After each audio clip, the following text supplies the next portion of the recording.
I honestly thought he was dead for a second. I'm sorry.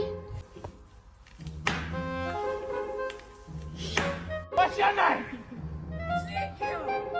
Fuck you, Ezekiel. Fuck you.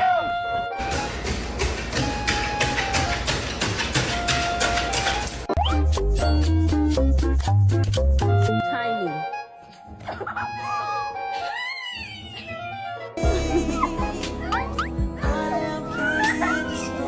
Kız kız. Şşş.